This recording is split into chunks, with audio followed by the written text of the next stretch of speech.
Coat के सूरजमल सोढ़ा की पुत्री फूलमदे या सुप्यारदे नाम था उनका। दोनों में से जो आपको दिखे ऑप्शन में, फूलमदे दिखेगा ज्यादातर। यदि फूलमदे नहीं हो सुप्यारदे हो तो भी आप उसको सही मानिए।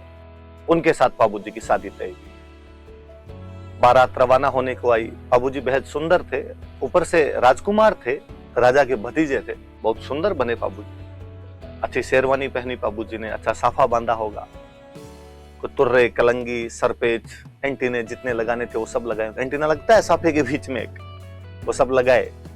बाबूजी के जो खास दोस्त थे, दो भील जाति के भाई थे, चांदा और डामा। चांदा और डामा भी पूरे एकदम तैयार, डीओ वीओ छिड़क के दूल्हे के दोस्त तो एकदम तैयार रहे भाई, वो भी एकदम बाबूजी के साथ में तैयार हो गए। और बाबूजी ने कह रखा कि अरे चांदा डामा आप एकदम मेरे पास में रहोगे। ठीक है बाबू, चिंता ही मत करो।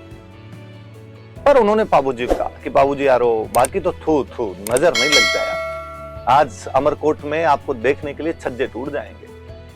अक्सर गांव में जब बारातें जाती है तो महिलाएं छतों पर चढ़ चढ़ के देखती है। हवेलियों के आगे छज्जे निकले हुए रहते थे पहले घरों में, उन छज्जों पर चढ़ चढ़ के देखती है। अक्सर गांव में किसी की सुंदरता का जब बखान करना होता तब कहा जाता है इसकी बारात जाएगी तो छज्जे टूट जाएंगे, मतलब इसको देखने के लिए इतने लोग इकट्ठे होंगे कि उनके बाहर से छज्जे नीचे आ जाएंगे।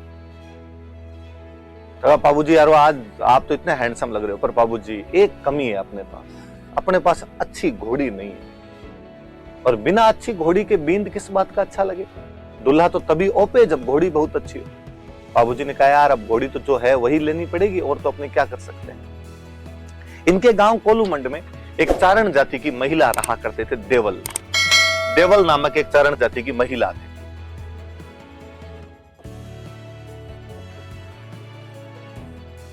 और उन देवल चारिणी के पास में एक बहुत अच्छी घोड़ी थी, जिस घोड़ी का नाम था केसर कालमी। ये केसर कालमी वास्तव में देवल की घोड़ी थी। देवल नाम की एक महिला थी इनके गांव के अंदर, चारण जाति की एक महिला थी, उनकी घोड़ी। और चांदा डामा ने बाबूजी को कहा कि बाबूजी यदि अपने को मां देवल वो घोड़ी दे दे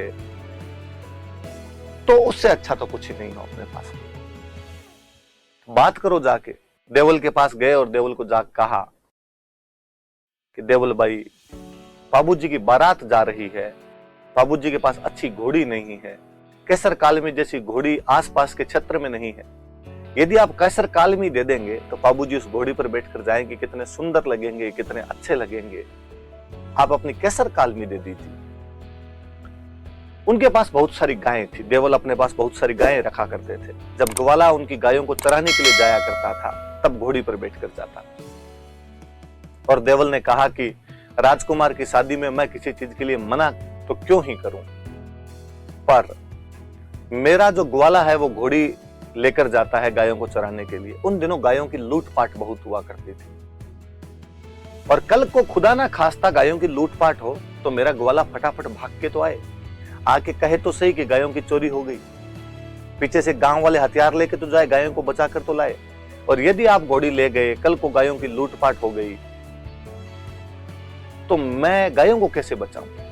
चांदा और डामा निराश होकर बाबूजी के पास है और बाबूजी को आकर कहा कि बाबूजी देवल ने ये जवाब दिया है, एक बार आप ट्राई करके देखो, क्या पता आप खुद जाओ तो देवल पिघल जाए। बाबूजी गए और बाबूजी ने जाकर कहा कि देवल आप घोड़ी दे दीजिए, मैं आपकी गायों की रक्षा का वचन देता हूं। देवल ने कहा कि बाबूजी आप कैसे गायों की रक्षा कर पाएंगे? आप वहां जाएंगे बारात लेकर, उन बारात में स्वागत के अंदर खो जाएंगे, आप अपनी शादी के अंदर खो जाएंगे, वहां पर नई दुल्हन से बातें करेंगे, वहां कैसे मेरी गायों की रक्षा करोगे आप? बाबूजी ने कहा कि मैं आपको वचन देता हूं कि मैं यहां से जा रहा हूं, रास्ते में यदि मुझे समाचार मिला कि देवल की गायों की चोरी हो गई, मैं बीच रास्ते से वापस लौट कर आऊंगा। मैं यदि वहां पहुंचा और वहां पहुंचने के बाद यदि मुझे पता चला कि मैं तोरण मारने वाला हूं, उसी टाइम पता चला कि देवल की गायों की चोरी हो गई, लूट हो गई, मैं बिना तोरण मारे वापस आ जाऊंगा। मैं खाना खाता हुआ तो खाना छोड़ दूंगा, मैं नहाता हुआ तो नहाना छोड़ दूंगा, इवन यदि मैं फेरे ले रहा होऊंगा तो मैं फेरे छोड़कर वापस आ जाऊंगा, आपकी गायों की रक्षा करूंगा। देवल ने कहा कि बाबूजी जब इतना कह रहे हो तो घोड़ी ले जाइए आप। बाबूजी केसर कालमी लेकर गए। केसर कालमी वाकई जितनी मैंने वर्णित की है उससे भी ज्यादा सुंदर घोड़ी थी। पहले गांव के अंदर जब दूल्हा घोड़ी को लेकर जाया करता था तो घोड़ी को नचाया करते थे, दूल्हा घोड़ी को डांस करवाया करता था। अब तो क्या करवा ले, अब तो दूल्हे यूं दुबले पतले मरे हुए से होते हैं, घोड़ी गिरा दे कहीं पे तब तो दुल्हे को दो दोस्त इधर से पकड़ के खड़े रहते हैं कि तू टिके रहे, 5-1 मिनट का मामला है, बाद में हम तेरे को दोनों हाथों से पकड़ के उतार लेंगे। पहले थोड़े रांगड़ आदमी हुआ करते थे जी, दिल के डाकी हुआ करते थे, वो घोड़ी पे बैठते तो भी अच्छे लगते थे। बाबूजी उसी प्रकार के नौजवान थे और बाबूजी वहां पहुंचे और कहते वाकई बाबूजी को देखने के लिए दूर दूर से लोग आए थे और घोड़ी की भी उतनी चर्चाएं, अरे क्या घोड़ी आई है। पहले बारातें जाया करती तो घोड़ियों की दौड़ करवाया करते। कहते उस दिन जब घुड़दौड़ करवाई गई अमरकोट के घोड़ों के बीच में और बाबूजी की कैसर कालमी के बीच में, कैसर कालमी फिर जीत के आई थी, जबकि कैसर कालमी इतनी दूर चल के गई थी और अमरकोट वालों के घोड़े एकदम खड़े खड़े वहां पर लाए गए थे। कहते हैं कि अमरकोट वालों को बड़ा गुस्सा है, उनको लगा यार हमारे घोड़ों को इस कैसर कालमी ने हरा दिया, आज तोरण पर देखेंगे। और बाबूजी जब तोरण पर पहुंचे तो तोरण बहुत ऊंचा बांधा गया, जब ऊंचा तोरण कैसे मारेंगे। बाबूजी को लगा यार आज तो ये बेइज्जती करवाएंगे। वैसे भी हिंदी में मुहावरा होता है, तोरण मारना मतलब शक्ति प्रदर्शन करना। तोरण मारने बड़ी चीज हुआ करती थी उन दिनों में। आजकल तो शादियों में देखते हैं कि तोरण भी यूं नीचा सा लटका देते हैं, दूल्हे कहते हैं जैसे तैसे करके तलवार एक बार टच कर दे, इतनी सिरी करते हुए की। पहले ऊंचे ऊंचे तोरण बांधे जाते, दूल्हे की परीक्षा ली जाती कि अब इतना ऊंचा तोरण कैसे मार देगा। घोड़े की परीक्षा होती, घोड़ा क्या कूद कर तोरण मरवा पाएगा कि नहीं मरवा पाएगा। बाबूजी ने जब देखा कि यार तोरण खूब ऊंचा बांधा हुआ है, बाबूजी को लगा आज मरवाएगा जिसमें शक नहीं है। पर बाबूजी अपने कैसर कालमी पे हाथ फेरते हैं और कहते हैं कि मत ना दीजे कैसर थारो मारो पोत, ए कैसर आज तेरा और मेरा भेद मत दे देना, मत ना लजाए आज राठौड़ा री जातड़ी। कि कैसर आज राठौड़ों की इस जाति को लज्जित मत कर देना, मारवाड़ के वंश को लज्जित मत करना, आज तू तेरा जोहर दिखा, आज मेरे से तोरण मरवा दे। बाबूजी ढोल बजाने वाले को कहते हैं कि ढोली रा छोरा तू तो मदरो ढोल बजा, कोई ढोल रे धमाके मारे कैसर घोड़ी नाचसी। कैसर नाचती है, बाबूजी उस कैसर की लगाम खींचते हैं, कैसर अपने दोनों पैरों को अमरकोट के गढ़ के कंगूरों पर टिका देती है, ईंटें साथ में लाती है गढ़ की। बाबूजी आराम से तोरण मारते हैं। वहां जितनी महिलाएं पुरुष खड़े थे वो बाबूजी के उस अद्भुत करतब को देख रहे थे कि क्या यार सजीला नौजवान आया, वाकई जवाई आया, बड़े खुश हुए। मैंने जब कहीं ये कहानी पढ़ी थी उसमें बहुत अच्छी लाइन थी कि बाबूजी की जो पत्नी थी फूलम दे, उनकी सहेलियों ने जब ये देखा तो उन्होंने जाके फूलम दे को ये बातें बताई कि तुम्हारे पति ने बाहर इस प्रकार से तोरण मारा, इतनी अच्छी घोड़ी पर बैठा हुआ, इतना अच्छा उसको नचवा रहा है, इतना सुंदर लग रहा है। फूलम दे मन ही मन बड़ी राजी हो रही थी। कोई नवयुवती इस बात से क्यों ना राजी हो कि उसे शादी करने के लिए जो आया वो वाकई सपनों का राजकुमार है। पर बाबूजी फेरों के अंदर गए, बाबूजी फेरे लेने लगे। अभी केवल 3 फेरे संपन्न हुए थे, इतने में देवल खुद वहां पर पहुंचे। तो मैंने लिखा इधर नाम देवल, जिनकी वो घोड़ी थी, देवल खुद वहां पहुंचे और उन्होंने रोते रोते बाबूजी को कहा कि मैंने कहा था आपको मेरी घोड़ी मत लेकर जाइए, मैंने कहा था मेरी गायों को लूट ले जाएंगे कोई। उस दिन तो बड़ी बड़ी बातें कर रहे थे वहां बैठकर कि हम जहां कहीं होंगे वहां से वापस आ जाएंगे। अब मेरी गायों को लूट के चला गया, मेरा सर्वस्व नाश हो गया, मेरे पास गायों का अतिरिक्त क्या था, और तुम यहाँ पर बैठकर इन फेरों का आनंद ले रहे हो, तुम यहाँ पर गीत सुन रहे हो, शर्म आनी चाहिए तुम्हें। उन्होंने बाबूजी को डायलॉग सुनाए। बाबूजी ने पूछा कि माँ देवल गायें कौन ले गए आपके, आप बताइए। मैं आपको वचन दे के आया था कि मैं आपकी गायों की रक्षा करूंगा, निश्चित तौर पर मैं आपकी गायों की रक्षा करूंगा। उन्होंने कहा कि मेरी गायों को जींदराव खिंची ले गया।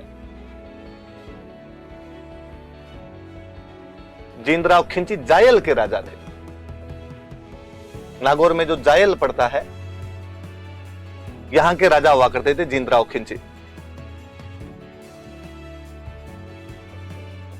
कि जींदराव खिंची जो है वो मेरी गायों को ले गया।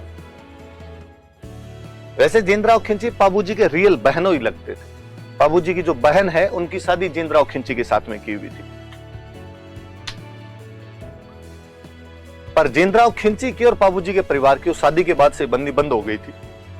इवन जींदराव खिंची बाबूजी की शादी में भी नहीं आए हुए थे और जींदराव खिंची के दिमाग में यह था कि बाबूजी ये सब भाई बारात लेकर जाएंगे तब मैं इनके गांव को लूट लूंगा, इनके गांव की बेइज्जती करवाऊंगा। गांव की रक्षा करने वाले तो यही हैं, राजा का परिवार ही तो रक्षा करे सब लोगों की। राजा की जिम्मेदारी रक्षा करने होती थी और राजा काम का किसका होता था, वो जनता की रक्षा करता था, जनता उसे टैक्स दिया करती थी।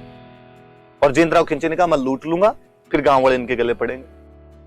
और देवल ने कहा कि जींदराव खिंची जायल का राजा मेरी गायों को उठाकर ले गया है, तुमने वचन दिया था बाबू कि तुम मेरी गायों की रक्षा करोगे।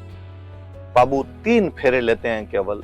3 फेरों के बाद में वो शादी का गठजोड़ा खोल देते हैं अमरकोट वाले हक्के बक्के थे कि बाबूजी ऐसे कैसे कर सकते हो, फेरे तो पूरे कीजिए, शादी तो पूरे कीजिए। बाबूजी ने कहा कि पर इनसे पहले वचन जरूरी है।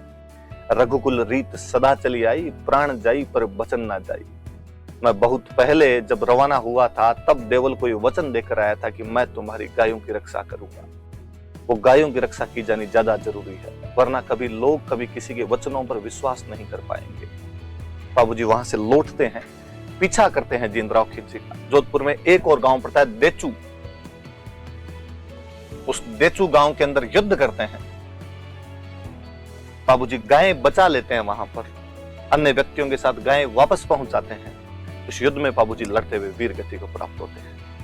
हम एक उस योद्धा को जो गायों की रक्षा के लिए लड़ता हुआ शहीद हो गया था, हम एक उस योद्धा को जो अपने वचनों की रक्षा के लिए लड़ने के लिए उतारू हो गया था, हम एक ऐसे योद्धा को जो शादी में फेरों के बीच से भी उठकर आ गया था, उसे लगा कि कर्तव्य से बढ़कर कुछ नहीं होता है, उसे लोक देवता के रूप में पूछते हैं। उन्हीं बाबूजी के बारे में हम पढ़ रहे हैं। लिखिए,